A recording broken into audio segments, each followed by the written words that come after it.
ಹಾಂ ಸರ್, ಬೆಳಿಗ್ಗೆ ತುಂಬ ಮಾರ್ನಿಂಗ್ ಒಂದು 7 ಗಂಟೆಗೆ ಬೊಮ್ಮೆಹಳ್ಳಿ ಕೆರೆ ಹತ್ತವು ನೀರು ಕುಡ್ಕೊಂಡು ಅಲ್ಲಿಂದ ಪಾಸ್ ಆಗೈತೆ. ಅಲ್ಲಿಂದ ಕೆ ಎಮ್ ನಳ್ಳಿ ಸರ್ವೆ ನಂಬರ್ಗೆ ಬಂದೈತೆ ಅದು. ಇವರು ಈಗ ಪಾರ್ಟಿ ಮಾತಾಡಿದ್ರಲ್ಲ, ಇವರು ಓನರಿಂದ ಇವರು ಬೋಗ್ಗೆ ಹಾಕೊಂಡು ಮಾಡ್ತಾ ಇರೋದು. ಇವರು ಓನರೇ ಪಾರ್ಟಿ ಬೇರೆಯವರು, ಇವ್ರು ಮಾಡ್ತಾ ಇರೋದೇ ಬೇರೆಯವರು. ಹಾಗಾಗಿ ಇವ್ರಿಗೆ ತುಂಬ ಹಾನಿ ಆಗೈತೆ. ಹೆಚ್ಚು ಕಮ್ಮಿ 4 ಎಕರೆ ಬಾಳಲ್ಲಿ ಒಂದು 40% ಹೋಗೈತೆ. ಈಗ ಪ್ರೆಸೆಂಟು ಬೆಳಗ್ಗೆಯಿಂದ ಇದರಲ್ಲಿ ಇನ್ಸ್ಟಾಗ್ರಾಮಲ್ಲಿ ಮತ್ತು ಸ್ಟೇಟಸಲ್ಲಿ ಹಾಕಿದ್ಮೇಲೆ ಗೊತ್ತಾಗಿರೋದು ಮಾಹಿತಿ.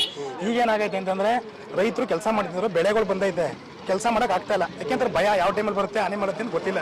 ಹಾಗಾಗಿ ರೈತರು ಈಗ ಇವರು ಹೇಳೋರೆ ಏನು, ಫಾರೆಸ್ಟ್ ಅವರು ಬಂದವರು ಯಾರು ಒಂದಿನ ಸಹಕರಿಸಿ, ಯಾರು ಜಮೀನು ಹತ್ರ ಬರೋಕೋಬೇಡಿ ಅಂತ ಹೇಳೋರೆ. ಸಾರ್ವಜನಿಕರು ಸಹಕರಿಸ್ತಾರೆ. ಇವರು ಬಂದು ಬೆಳಿಗ್ಗೆ ಅವ್ರು ಏನು ಕ್ರಮ ತಗೊಂಡವ್ರೆ, ಒಮ್ಮೆ ಹೇಳಿಂದ ಎಲ್ಲೆಲ್ಲಿ ಬಂದೈತೆ ಪಾಸ್ ಮಾಡ್ಕೊಂಡು ಪಾಪ ಓಡಾಡ್ಕೊಂಡು ಮಾಡ್ತಾವ್ರೆ. ನೋಡೋಣ ಇಂದ ಈಗ ತಕ್ಕ 100% ಇಲ್ಲ ಐತೆ ಅಂತ ಗೊತ್ತಾಗೈತೆ. ಮೇಲ್ಗಡೆ ಈ ಬಾಳೆ ತೋಟ ಇತ್ತು, ಇವ್ರು ಮಾರ್ನಿಂಗು ಹೊಸ ಕರೆಗೆ ಬಂದಾಗಲೇ ಗೊತ್ತಾಗಿರೋದು ಇವ್ರಿಗೆ, ಇಲ್ಲಾಂದ್ರೆ ಗೊತ್ತಾಗಿರಲಿಲ್ಲ ಇದು. ಅದಾದ್ಮೇಲೆ ಪಾಪ ಇವರು ಸದ್ಯ ಸಿಕ್ಕಿಲ್ಲ ಕೈಗೆ. ಅದಾದ್ಮೇಲೆ ಈಗ ನಮ್ಮ ಹುಡುಗರು ಇವರೆಲ್ಲ ಹೇಳಿದ್ರಲ್ಲ, ಈಗ ಈ ಮೇಲ್ಗಡೆ 45 ದಿನದಿಂದ ಪ್ರಯತ್ನ ಪಡ್ತಾರೆ. ಅವರು 45 ದಿನ ಆಗೈತೆ. ಅವರು ಈಗ ಆನೆಗಳೆಲ್ಲ ತಪ್ಪಿಸ್ಕೊಂಡು 45 ದಿನದಿಂದ ಅವರು ಅರಣ್ಯ ಇಲಾಖೆಯವರು ಫಾಲೋ ಮಾಡಿ 1.5 ತಿಂಗಳಿಂದ ಅವರು ಎಲ್ಲನೂ ಆ ಕಡೆಯಿಂದ ಈ ಕಡೆಗೆ ನೈಟ್ ಎಲ್ಲ ಜರ್ನಿ ಮಾಡಿ ಅವನ್ನ ಇಲ್ಲಿ ಗಂಟೆ ಸಾಕ್ಸವ್ರೆ. ಈಗ ಇನ್ನು ಮುಂದೆ ತಗೊಂಡೋಗಿ ಕಾಡಿಗೆ ಬರ್ಬೇಕಾದ್ದು ಅವ್ರದ್ದು.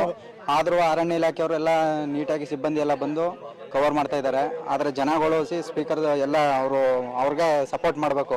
ಅವ್ರು ಹೇಳ್ದಂಗೆ ಒಂದು ಸ್ವಲ್ಪ ಇದು ಮಾಡಿದ್ರೆ ಅವರು ಸಪೋರ್ಟ್ ಆಗುತ್ತೆ.